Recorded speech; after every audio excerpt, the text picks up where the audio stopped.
I'm Karen Barlow, Chief Political Correspondent for ACM, and I am Mark Kenny, and I'm a political analyst with the Canberra Times, and I'm also at ANU.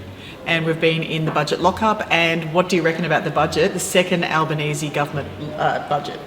Well, it's an interesting document in the sense that it is the second Albanese budget, or Jim Chalmers budget, within only, 7 months. The government's not even a year old, and they now have 2 budgets under their belt. I think it's a really clever budget in a lot of ways. They've got a lot of good stories to tell because there's a lot of revenue there that has improved the bottom line.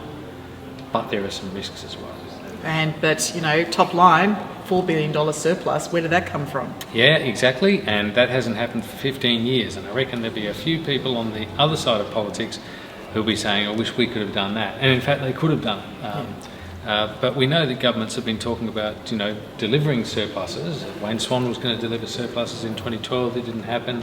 And Josh Frydenberg was going to deliver them in 2020, that didn't happen, because of the pandemic and so forth, but things come along. Yeah. Looks like Labor's now done it. Yeah, and we know where it actually came from. So it's come from the higher commodity prices, stronger wages, stronger employment, welfare receipts. Look, it's all coming good for them. So the economy was a really good picture for them, but they've had to reel a lot of it back. But look, we've got this amazing cost of living centrepiece, a lot of talk about where that was heading. A lot of it was teased out beforehand, but now we see that the job seeker rise is going to be $40 a fortnight. It's not going to be welcome for everyone. No, but successive governments have not adjusted JobKeeper at all, right? So I think there's an interesting story here about the way the welfare lobby, people who have been speaking out on behalf of the lower economic strata, people who are doing it toughest in the economy. That's actually had an effect. I mean, a Labor government needs to listen to that, and I think Labor's found a way of doing it. There will be complaints, the so-called Oliver Twist response, which is, we want more, and it would have been nice to see more for job seeker recipients because it's so bloody low. Yeah, we've spoken to Katie Gallagher, the Finance Minister, and she says don't look at this in isolation. There's going to be crossover with people on payments. They might get rent assistance as well. They might get the incentives for bulk billing. So yeah, it's not a black and white situation here. But overall, I personally think that this is a line in the sand for the Albanese government. They've got the surplus, now they have to go forward and have to chart their own economic trajectory. Let's see where they head, but it's all on them now.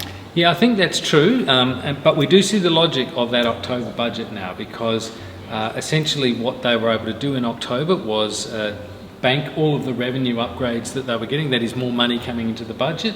Chalmers made a big thing of banking 92% of that money. That put them in a good position to deliver this second budget, and it's in this second budget that they're able to name this surplus.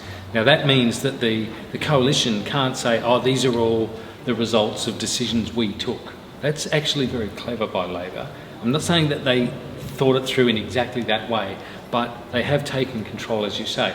The upside of that is they get the credit for the surplus. The downside is this is only a one-off surplus, at least according to the budget papers now. There are deficits, smaller, but there are nonetheless deficits for the out years of the budget.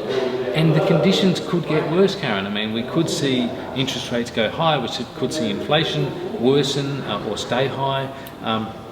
And the result of that would be more hardship for households and higher prices and higher unemployment, just as they're going to an election or preparing to go to an election in 2025. So it's not, it's a mixed picture. It's a successful budget this time, but it's exposed to some real vulnerabilities through this term. Okay, hard decisions ahead, but we'll be hearing about this surplus for a long time to come. Yes, and we've got to see what Peter Dutton has to say in his budget reply, which is rapidly coming up this week.